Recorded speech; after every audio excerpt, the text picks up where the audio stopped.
Yeah, what have you done today? So today I woke up. I sat over there at my desk in my humble office. Lovely. And your bedroom. My bedroom. / office. Talk about work-life balance. And I had a pretty hellish day at work, and yeah, here I am. Now I'm drinking Prosecco and talking about my horrible day at work. Champagne. Put that in the bloopers. Yeah, but also, I mean, I've come here, I've hopefully made your day better. You actually have, I have to say. I was on the verge of tears before you came. But here we are. I mean, she opened the door with like this towel over her head, and I thought... She's ready. She's ready.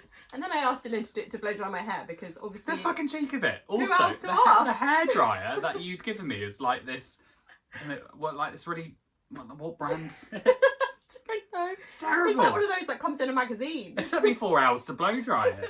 It's great though. Well, cheers. Cheers.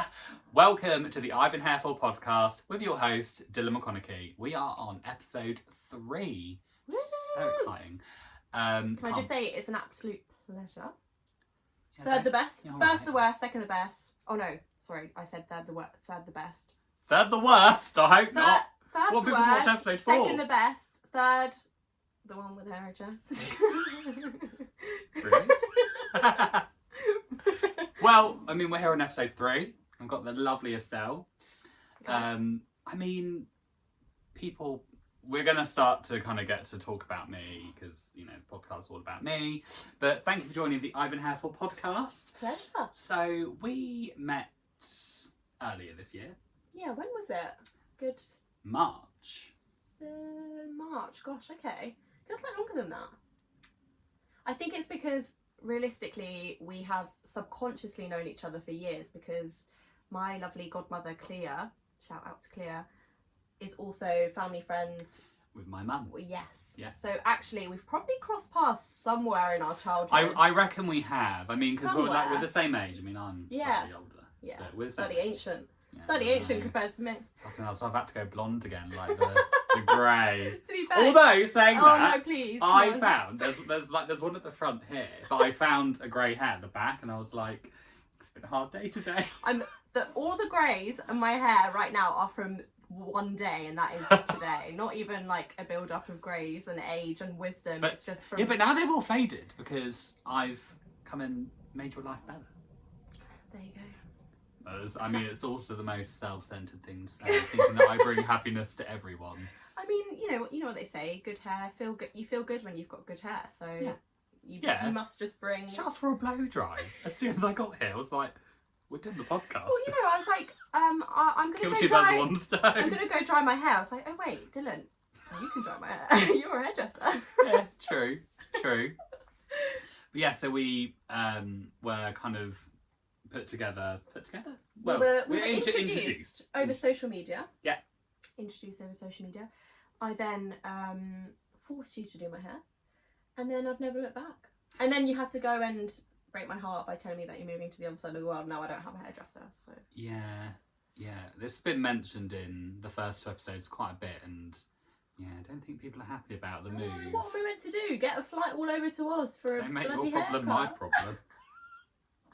Well, honestly, I could never let anyone touch my hair now. It's actually like you get emotionally attached to your hairdresser. True, but I think also it's kind of like also the friendships that you build within having someone as your hairdresser. I mean, they're your bloody therapist, and yeah, but I don't have that experience because I don't let anyone cut my hair. You cut your own hair. I know. That's why you love yourself so much. I love myself.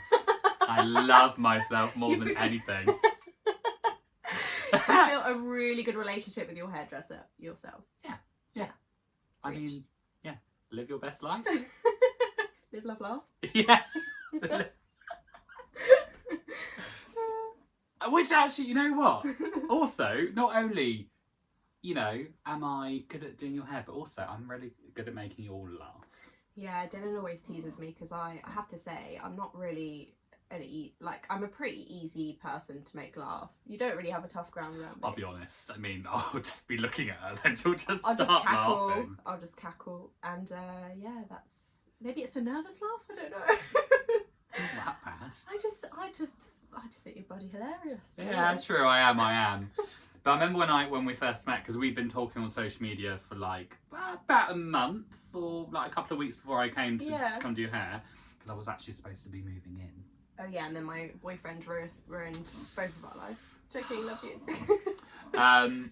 But because when I go to people's houses, or like not many, you know, when you come to the salon, you're not going to bring like all your friends and family to the salon. Well, I hope not anyway. And you're like, oh, so I'll do your hair, and then like, oh, can you do my boyfriend's hair? And I was like, yes, because he's gorgeous. Yeah, you can say it. Very handsome. I was like, I kind of fancy your boyfriend. Not now, but I did. Yeah. And then I came. He probably fancies you more than you fancy him. Yeah, but then like, so I came over, but you messaged. It was that morning. You were like, oh, like my friends are going to come over as well. I was like, and their cat and their dog. I was like, I love that, because I think I do really well when there's shitloads of people around. Yeah, you love an audience. Right, I love an audience. You love an audience. I love an audience. I do seem to remember you turning up and having like honestly a queue of people having their haircut, and I was like, sorry Dylan, I didn't tell you about these people, but they also want their haircut. I was like, great. It's just like a revolving door of people going upstairs, washing their hair, coming to get their haircut, onto the next. But I also made you watch the big blowout. The big blowout. Whilst he, yeah, it was quite an amazing experience having your hair cut by your hairdresser who is on TV, who you're simultaneously watching whilst having your haircut. Yeah, I mean, I kind of forced you all to watch it. Yeah, there was no talking over that show. Absolutely not at all. I was like, this is the best bit, it's me. Everybody listen. Like, I can't talk of this bit, can't talk of this bit. But obviously, we've now, subconsciously we've known each other for realistically longer. Mm. We've only known each other realistically for about, subconsciously realistically. It's a really big words to use. Super value, wow. knows. Yeah, great. Gosh, she's a natural. But yeah, so I mean, but we've also, obviously, apart from like doing hair, like we've had a few evenings out, like very chill, like some drinks. We also did that. I don't always ask Dylan to cut my hair when we go out, by the way. No. I mean, like, you know, like yeah, bring your scissors to the pub because yeah. I have actually done this before though. Yeah. So don't know if well, did I tell you the story about the nightclub? Yes, I love it. Tell it again. So we were out when I worked in Soho. We were out drinking, and then we were like, oh, let's go to a club, and I was like, okay. So I went out clubbing, and then I love talking. I love talking to people. You don't say. I barely talk. I'm silent as anything. And this guy was like, oh, what do you do for work? And I was like, I'm a hairdresser. He was like, oh, do you want to cut my hair? I was like, I've got my scissors literally in my bag. My pride and joy. Got them through security. I mean, that in itself is kind of scary. I know. They're sharp, those scissors. And how much do they cost, Dylan? Yeah. More than my life savings, probably? Yeah. They are my... If I ever have children, I will love my scissors more than my children. Like, they are literally my baby. Like, oh, they've just turned 11 years old. Wow. Yeah. They're nearly as old as you. I mean, I'm not a fetus. I'm 27, 11 years. Yeah, I mean, same beef, different gravy, I suppose. But that just shows how... Because how long have you been a hairdresser for? 12 years. And you got those... Did you get those scissors at the very start of your career? I got them literally just as I qualified, which so was... they've been with you from start to finish, really? Yeah, which was pretty much, they turned 11 on like the 12th of October. God, so like God forbid you ever lose those scissors. You'd have to retire. Yeah, but they've actually gone to Australia with me before, and they're going to Australia with me again. And are you allowed to bring them in your hand luggage? I fucking hope so. Because what costs a fortune. Yeah. What happens if you if it gets lost in the hold? That would be like trip cancelled. Can we not dwell on the negative? You'd have to retire. You'd actually have to quit your job and retire. I would. I'm getting to that point where I think I'm too old for this job anymore. I physically can't do it. But so, yeah, I don't want to talk about the negative part. Okay, sorry. That makes me sad. Right, anyway. They are literally my children. We can cut that out. They are my children. They are literally, if I had kids, I'm not overreacting. And I know I overreact a bit, but they are literally my children. Wow. I overreact. There's two of them. There's two little snippy bits to But them. they're all together. Yeah, they're Siamese twins. That's actually really funny. That's actually really funny. I'm not sure if you can put that in. No, well, I'm going to, because, yeah, fuck it, why not? But obviously, I've done your hair, like, I've now Also, done... It's the nerves. Gosh, it's that bad. I mean, you know, like, come on, like, top yourself up. Come on, bloody hell. Oh, I think it's time for a break. Think got the alcohol. No, we're going to keep going, babe. I'm not drinking, she is drinking. But obviously, I do, like, all your housemates' hair. I do your boyfriend James's hair as well. And his family's hair. Yes, family's hair. So, obviously, you've just been to Salon International. Yes, I have. It was quite the experience. Yeah, well, I'll put some videos on if anyone kind of wants to know what Salon International is, but it's basically like a massive hair exhibition which takes place at XL London, which is a nightmare to get to. Worth it though. Worth it. And James's sister Lily, who was supposed to be joining on the episode, but unfortunately she can't make it today, but she was a model for 2 days. Yes. But for those people who don't already know, I'm also a finalist in this year's British Hairdressing Awards for Avant-Garde Hairdresser of the Year. Thank you. The crowd may applaud.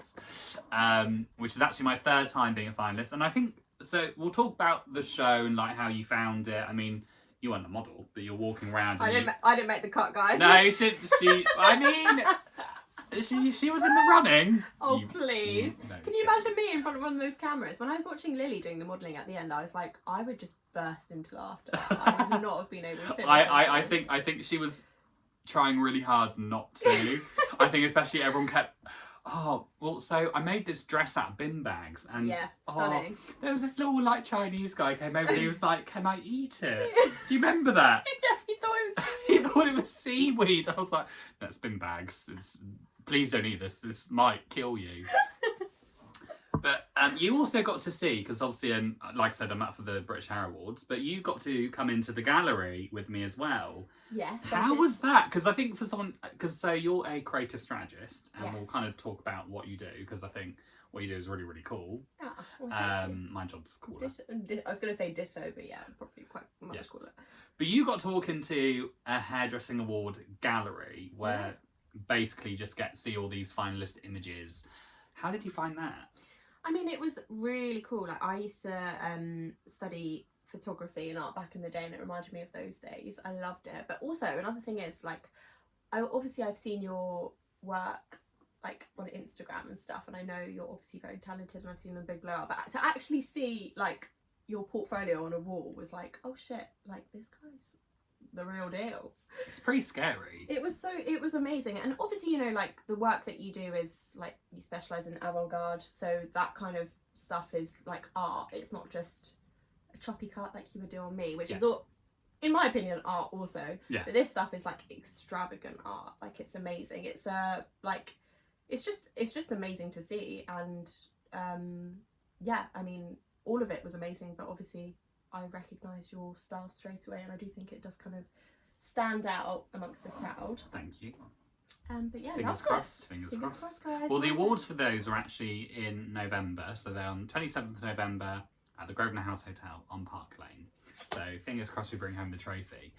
But I think I know you are a creative, but for someone actually seeing, because I think when you think about hairdressing, people probably just have that generic thought of like, just cut and colour hair. Well, absolutely. I think that event, I mean, I've been to this event for like the last 12 years, even this year, from how big and how the scale was mental. Like, how did you find, did it kind of like change your mind on how hairdressing is? Yeah, like, and see why I bloody love it so much? Well, this is the thing, right? I mean, I guess, you know, there are so many different spectrums of hairdressing, and I've never known much about hair, so my kind of echo chamber of hairdressers has always just been, you know, you go to your local salon in Suffolk, which is where I'm from, you get your chop and then you go home, and that's kind of it. But I didn't quite realise like how artistic and creative hairdressers are and like can be. I mean, it is an art form at the end of the day. It's very similar, I guess, to fashion design, and the fact that you created this amazing, you know, dress to go with your look. I think Yeah. 66 bin bags Wow. used. That's mega. I mean, the dress was amazing. I would love to buy it off you, to be honest. Well, it's literally under my bed. I mean, like, I'm more than happy to bring it round. In the bin, in a bin bag. But then obviously you got to see me working on stage, because I think, you know, obviously, yeah, you see me when I'm cutting hair, you know, when I come round. I mean, I spent like about an hour doing James's hair. I have to, if not longer. It's a performance It is. in its own right. I absolutely loved it. And I love it because when Dylan comes round to do our hair, you'll hear for hours. And it's a performance in itself because anyway. it's like, you know, by the time we've all caught up on our lives, it's like, here's a story from way back when, here's another story, all whilst obviously actually, you know, getting the masterpiece done. Yeah. So by the usually you go home at like 1 a.m. and it's great. Yeah, no, that's always the case. Yeah. Actually, yeah, no, that's true, and that's not even with any drinking involved. No. That's just. It's also quite nice to like combine your hairdressing appointments with your social life. Yeah, yeah. I mean, I do it all the time. I mean, people think I'm mental, but there was one part of that day which I just thought was hilarious. Mm-hmm. So I don't know if I can guess what. I reckon you can. I've got a picture, so I'm gonna put it in the video as well. So we were like, we've kind of finished. Like, I'd done my presentation, I'd done the show. We were then just like ready to just go and enjoy the rest of the day. Like, obviously take everything off of Lily. I mean, the poor girl. I was like doing like all this frizz, and she was like, "Is this gonna come out?" I'm like, "Yeah, it'll be fine." Dylan, have you got any straighteners? I'm going like- to meet my friend for dinner. Yeah, it's like, you'll be fine. Shit. But like a friend of mine, Dan Humphreys and Nicholas Smythe, they had like this new razor that they created. Oh, yeah. And I walk out, and then like you both have obviously like walked over. No, I think I was razoring first. Yeah. I turn round. James is doing a bloody haircut. I'm like, bears in mind, he's not a hairdresser. You're not a hairdresser. And I'm like, my client and my friend is doing a haircut. What's the name of the gentleman who owns the business? I wouldn't know. I can't. Was it the main guy? Yeah, the main guy who had. Stop. What is his name? Oh, I don't know. I can't remember. Anyway, he came up to James and he said like, "Oh, like, have you been hairdressing for long?" kind of thing. And James was like, "Oh, I'm not a hairdresser. I'm just here for the lols," kind of thing. He said to him, "I did think your combing was a bit weird." Your combing technique. Look, practice makes perfect. Have you seen your hairdryer? You've got no leg to stand on, mate. No leg to stand on. At all. Oh, I need an upgrade in life. Yeah, you do.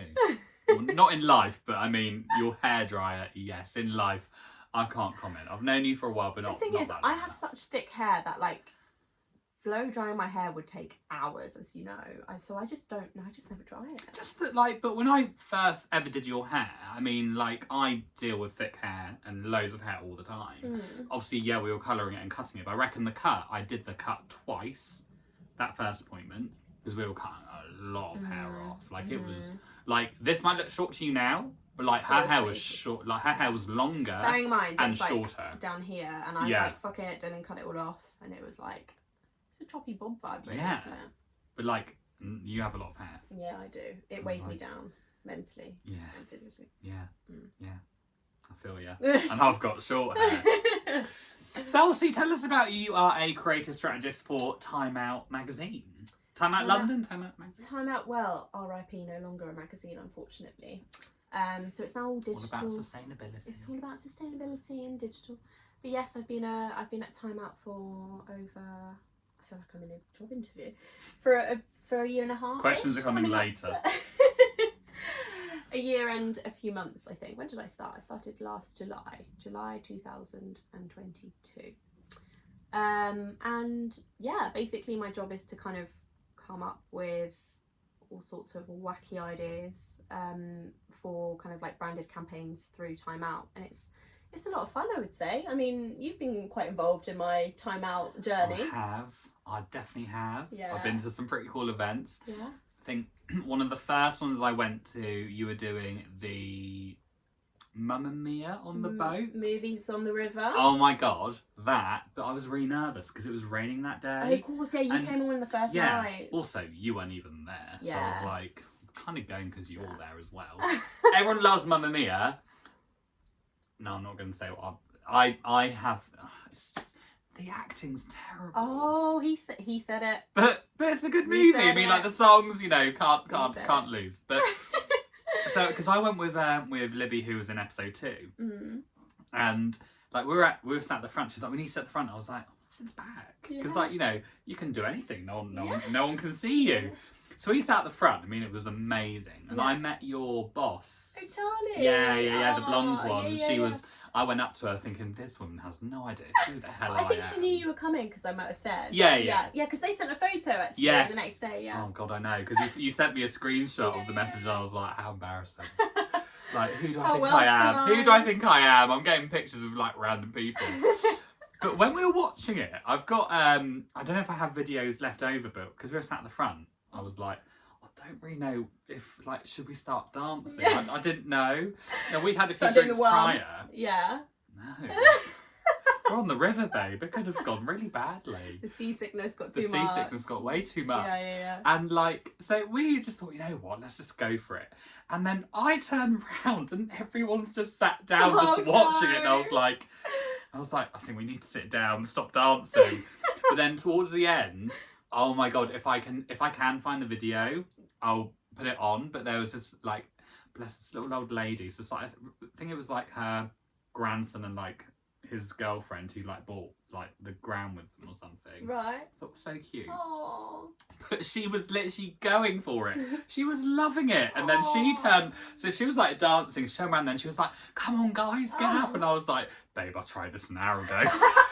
It didn't work for me, so it didn't work for you. But missed the boat quite literally. But that was a great event. I mean, like, that was just fantastic. But I also really loved the Uber Eats one. Oh yeah. So tell me about the Uber Eats one, because that, and I almost didn't make it. Oh yeah, of course, because you had to run all the way from bloody Soho House. Yeah. Well, because I was doing a wedding in. Oh, thank you. I mean, it is hump day after all. Is it? Oh, Wednesday. It's Wednesday. Yeah. Well, because I was doing a wedding, and I was like, I really want to come to this. And I was also seeing a friend of mine who I'd not seen in years. So I was like, if I don't turn up, it's going to look really bad. But actually, because you turned up a bit later, but it was fine in the end, right? I actually was on time. Oh, really? Wow. Yeah. I was like bang on by time. By that point, I think I was quite drunk, and also I'd had 3 sessions of the same event before. So about that point, I was like, in that one day. Yeah, 4 sessions of the same event. It was pretty intense, but a lot of fun. So where did the idea for that come from? Because so from my memory, I mean, that was like a couple of months ago. So I can vaguely remember. Yeah. But there was like 4 different like Uber Eats. Tell me, I don't know. I'm having to rack my brains as well. But basically, so the campaign was called Big Dish Energy. And it was basically, you know, Time Out being a very, very much a kind of foodie Bible for Londoners. We kind of piggybacked off that hype and handpicked London's most big dish energy worthy dishes, so basically the best dishes in London that I've, but kind of made like restaurants famous, kind of like worth the hype vibes. And this event was basically for I mean, for you it was for free, but for the normal punters it was £10. Hashtag influencer. For £10, which is an amazing, amazing cheapest chips. Nice. You could come and basically try out 4 of these dishes. So we had Roti King there. So which was good. Really good. That was probably my favourite one. Roti King is bloody good. Crust Bros, really good pizza. Tofu vegan, which you weren't 100% on. Where you know, see, I love tofu vegan, but like dumplings, kind of. Yeah. Yeah, I wasn't a fan of the dumplings. Well, see, I went for a meal to Tofu Vegan a few weeks later, and they like gave it all to me for free, basically, as sort of a thank you. And their food was unbelievable. I almost wish that there were some other dishes there for you to try, because it like some of the stuff I was like, oh, this is unreal.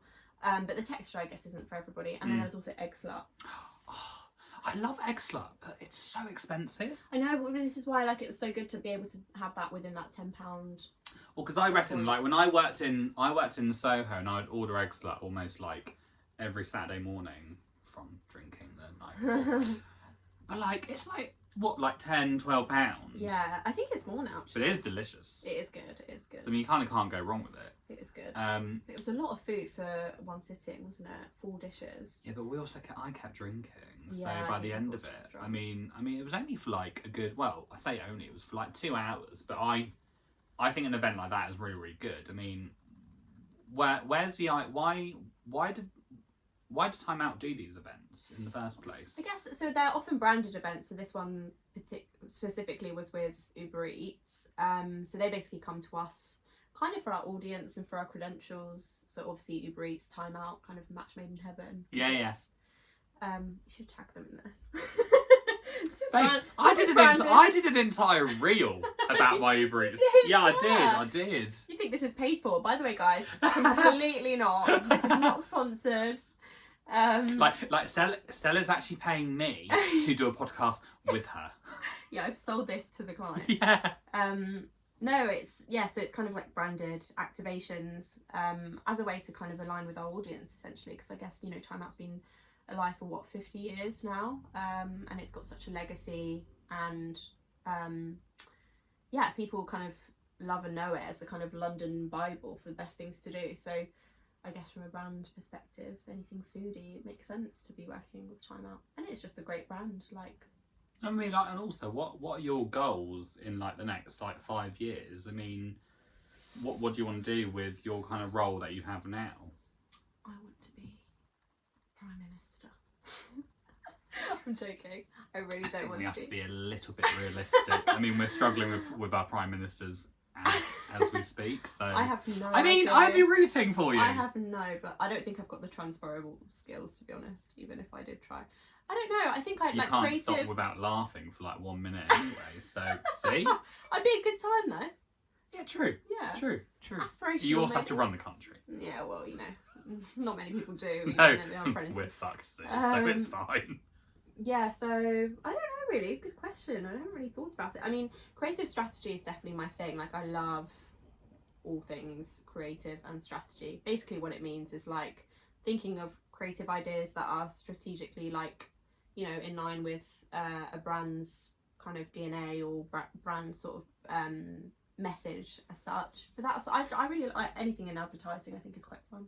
It's just quite a fun space to be in, really. Nice. But it asked me what I want to do in 5 years. I've got no idea. See where the wind takes me, to be honest. But I think because you're still very heavily involved in, like, I mean, you are part of the creative industry essentially. Yeah. And I think it's your like pre-recording this. I mean, you've come up with some really good ideas for some social content, which I will not be mentioning. I will not be mentioning you at all. No, of course not. This I'm is joking. about I'm you. joking. It's all about me. Well, actually, on the subject to me, not going to delve in too much about me. No, go on. Go on. Obviously, I think you're great. I think James is great. I think everyone who I've met in your friend group so far is fantastic. And I love you all. And I said to you the other day, I was like, when I move to Australia, I'm going to be really sad, actually. Say goodbye to you all. Don't cry now. I've got 4 months left. I can feel my greys popping out. Oh, God. But when you first met me, because I like to think when I first meet someone for the first time, this is more from like just a client perspective, not like if I was to date someone, I'd think I'm not that nice personally. I don't know. I feel like you kind of have to. It's like survival. It's like survival of the fittest in some way, though. Do you not think? I mean, yeah. But when you've got to know your audience. You have got to. Yeah. It's hard. But I think when you meet someone for the first time, whether it be like a friend or like, a friend's friend or, a client, I mean, I'm quite friendly with a lot of people that I meet anyway. Yeah. But what was your first opinion on Dylan? Tread carefully, because, Is this like a 3-word thing or like... You can say anything you want within reason. Question. I'm trying to remember the first time I actually... Obviously, we'd like voice noted and stuff, so I kind of got the vibe. Yeah, that was for like a good few weeks. Yeah. So I feel like I already kind of... And also, another... And we're voice noting the entire time? Yeah, we were. And also, I think you have to remember that, like, I was put in touch with you by my godmother, who I know very well. Yeah. I feel like that's a bit of a dickhead check, isn't it, in itself? Like... it's a censorship in some way. Yeah, it is. So I knew what I was working with, but I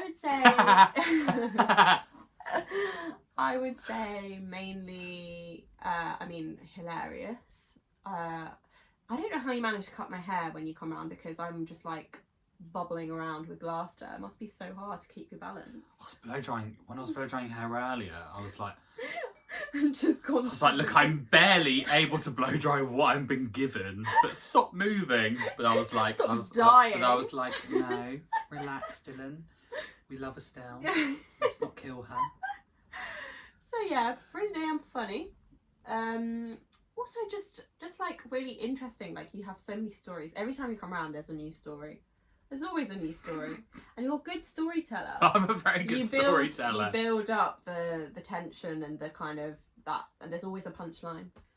Always a punchline. I mean, it's not. It's, you know what? It's not a boring life being a hairdresser. I mean, You must see some stuff. Well, recently, so I went to someone's house. Oh God. So I shouldn't laugh. It's not funny, but it is funny. You're going to tag this person? No, God, no, not at all.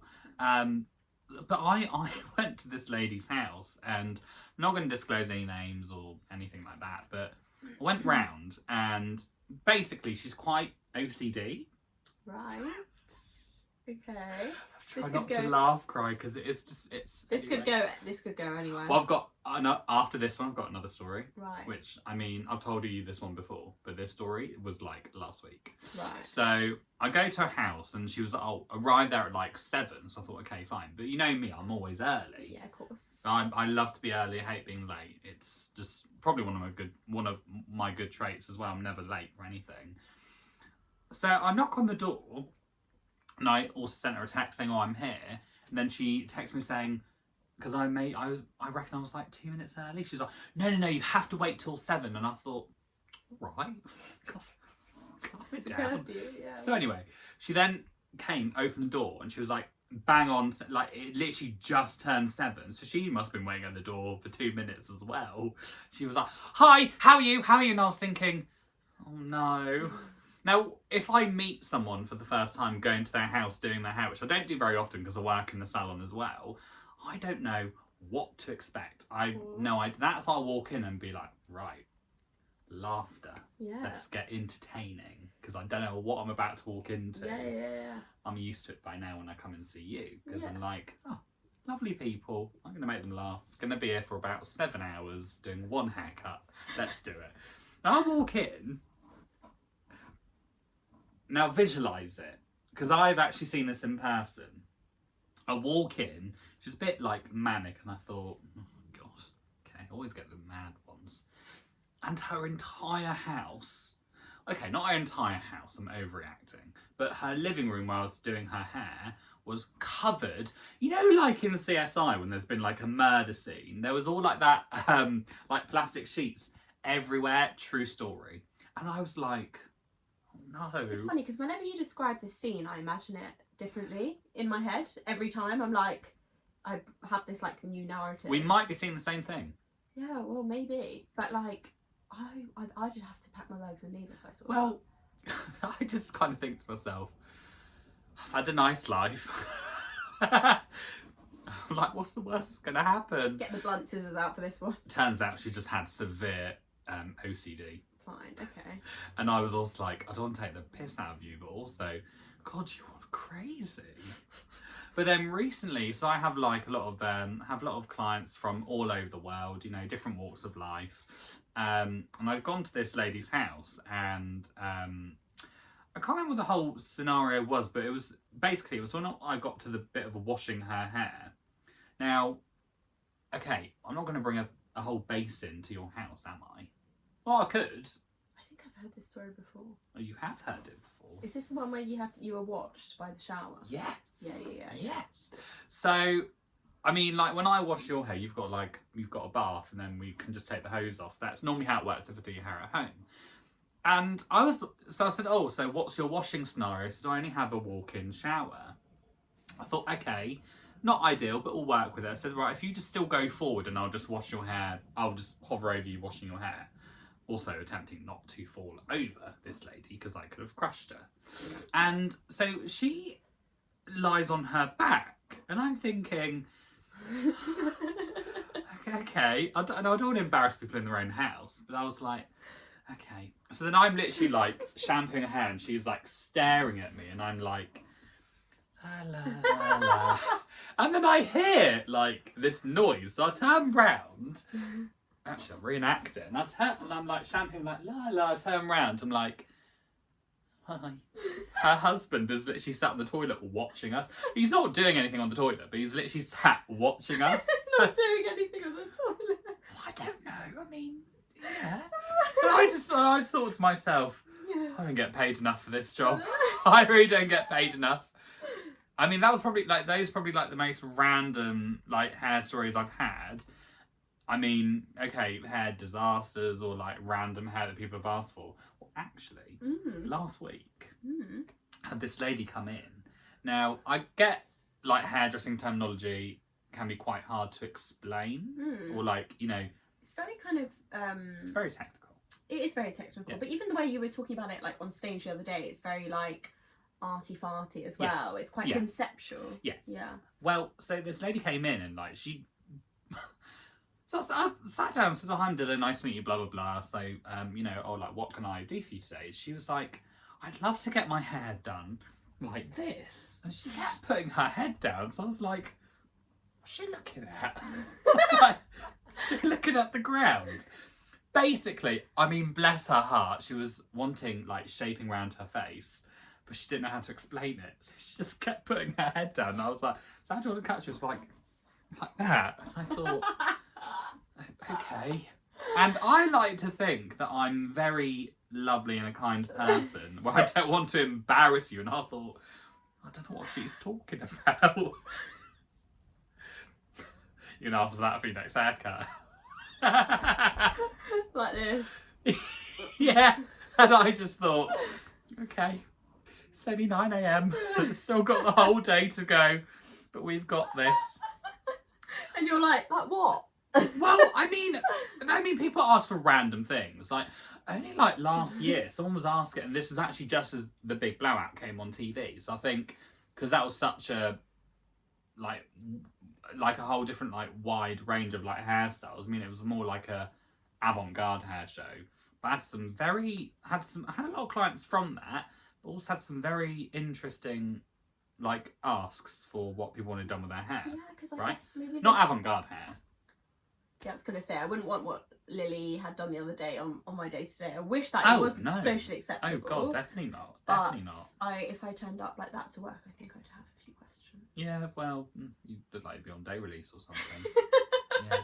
But I had this lady come in and she was asking, like, do you remember, like, Kelly Clarkson 2002? Oh, yeah, of course. Like. Although I was like, we were what, 4? Well, I remember it. Okay. I mean, I'm an old soul, though. I mean, look at the way I'm dressed. I'm dressed like an old man. She basically asked for, like, so Kelly Clarkson, like, 2002 hair is, like, the, like, yellow highlights, no toner, right? So, like, no toner. It's literally pure yellow. And then, like, brown and then, like, this red highlight. Do you remember when people used to have that? Yeah. I mean, you know, it's nothing on the Rihanna red colour that people had, but it was a lot. And she was like, I really want to have this. It's so on trend. And I thought, is it? News to me. It's very new to me. I don't think it is a new trend, but okay, fine, great. What have been your worst hairstyles? I have to say I can demonstrate if you like. I was going to say mine then. I have to say. I was like, oh, okay, maybe don't answer. No, I'm going to demonstrate. I don't know if this will resonate with anyone, but back in my, like, when was it? I wouldn't say my prime. It was maybe like You're 25.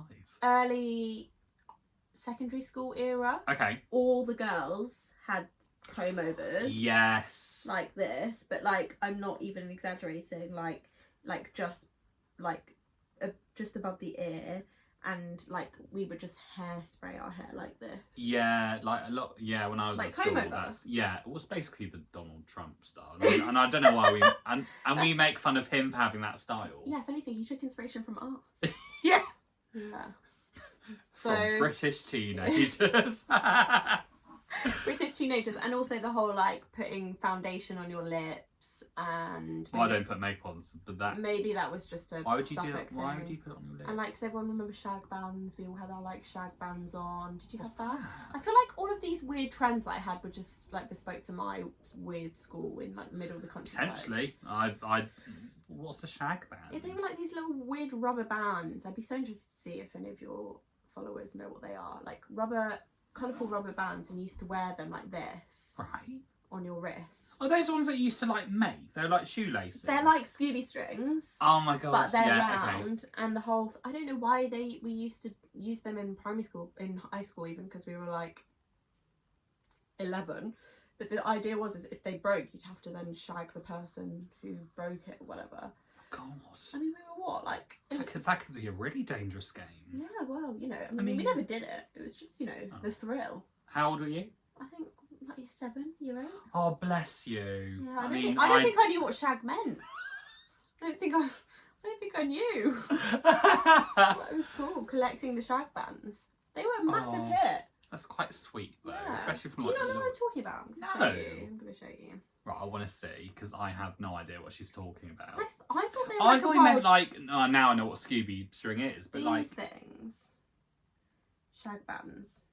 Right, show the camera because that literally looks like the most boring thing I've ever seen. Oh, but there was like so much thrill in it because it's like, Really? it's gonna break your shag bands. These are called gummy bracelets nowadays. The Scooby strings as well were a bit of a trend, weren't they? They were a massive trend, and I remember like making them. Like, if you got Scooby strings, I mean, you thought you were so fucking cool. Yeah. Like, do you remember? Oh my god, do you remember Tamagotchis? Yes, I loved Tamagotchis. I saw on the tube the other day. I was going to say bed bugs. Well, on the Vicky line. Yeah, Victoria Line. Or Bedbug Central. But I saw someone actually playing with a Tamagotchi. Yeah, they're back and bigger than ever. They've had a rebrand. Oh. Yeah, because they used to be one of my clients at my old agency, Tamagotchi, and they're back, baby. They're back. I don't think I've had it. I remember like they used to die. Yeah, but now, funnily enough, because kids were getting so emotionally attached to the Tamagotchis, they now are not allowed to die anymore. Oh. So that's a new rule with the rebrand. They have to be immortal because kids can't deal with death. But you know, I feel like I learnt a lot from that lesson.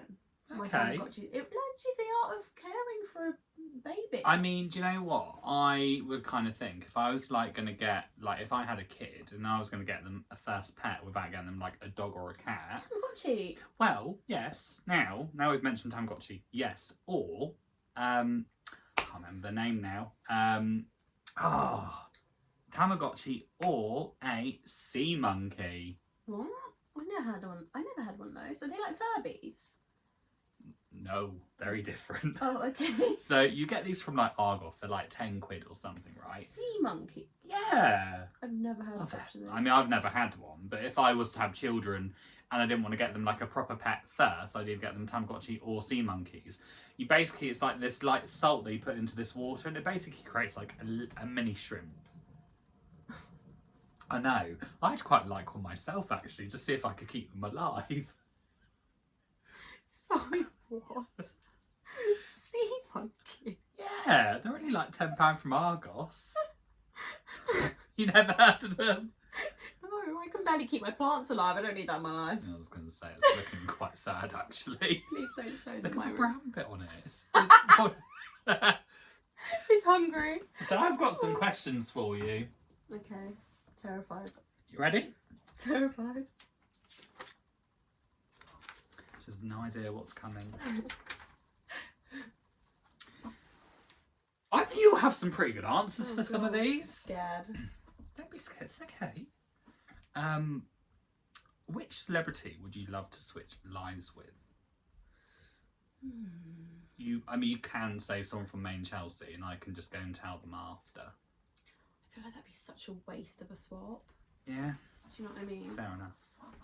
I'd have to say somebody like, or maybe... No, say the person. Okay, fine. It's got to be Beyonce. Why? Mainly because I've just always I've been so intrigued by like that level of fame. Like I just want to know what it feels like for a day to be that famous. Okay. Like I just want to, not because I necessarily want her life, because I'm sure it's fucking hard. I mean, I'd love her money, but like, you know, but like I just would love to know what it feels like to wake up in the morning and think like, I'm Beyonce. Like I can do what I want. Do you think she does that too? Yeah. I'm Beyonce. Like, fuck you all. I can do what I want.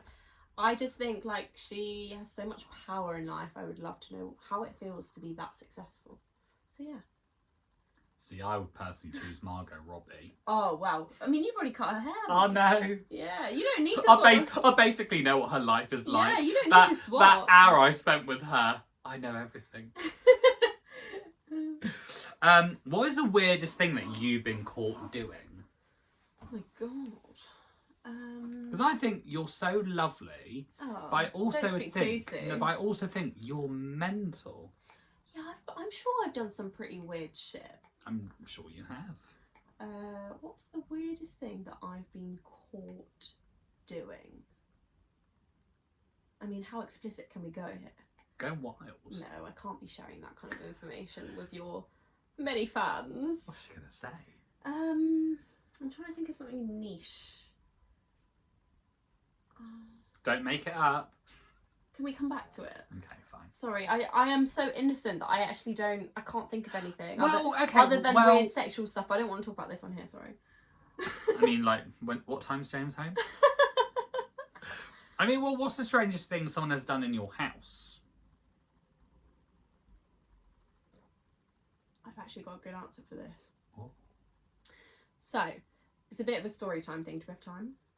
I'm not involved though, am I? No. Okay, yeah, fine, go for it. So, last year, actually, funny enough, this time last year, we had a flood. I'm sure I told you about this, in our house, where basically my shower room was leaking. And what that meant was the ceiling had a bit of a drip, bit of a leak. It wasn't like that serious, but it was obviously going to be quite bad. We then had this man come round who obviously had a plumber, so to speak. Obviously had no idea what he was doing, like broke the ceiling to see what the pipe work was saying, whatever. Apparently, schoolboy error as a plumber is to do any works on the water pipes without turning off the waterworks, the external waterworks. Okay. Obviously, that's like, obviously you just wouldn't do that because like if something bad happens, it's going to go everywhere. So this man was obviously not a plumber. He was just our landlord's friend, I think. This guy's is a plumber.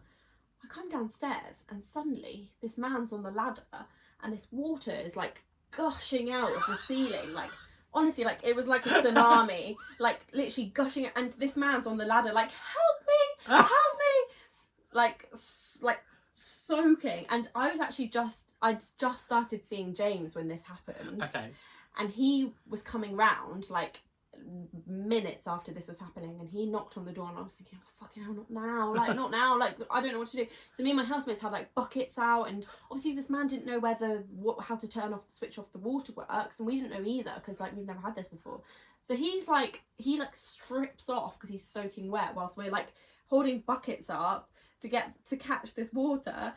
James then knocks at the door. I open the door and I'm like, I'm sorry, there's a domestic emergency, and this man random plumber man just runs out with no top on, like in a panic, trying to find.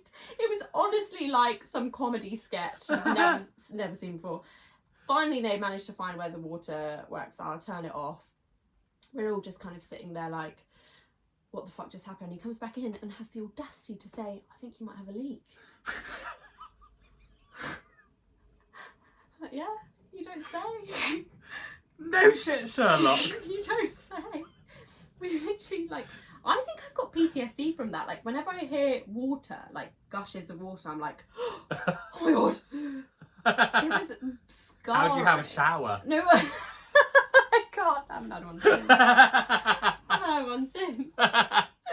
Oh, it was possibly one of the like most hilarious but also terrifying. Well, I can just imagine seeing someone like where there's water like gushing on them and they're just like trying to like literally he was screaming help and we were like, aren't you the plumber? Like what are we meant to do? I think I'd just be on the floor laughing. But the thing is, at the time I was like, if we don't stop this water, our house is gonna break. Like this water wasn't just a drip, it was like gushes coming out of this pipe. Also, we need water to live. Are we going to have any water left? Oh yeah, that as well. The whole of South West London, there's no water left in South London. Oh my god, stop. It was quite the emergency. But stories to tell.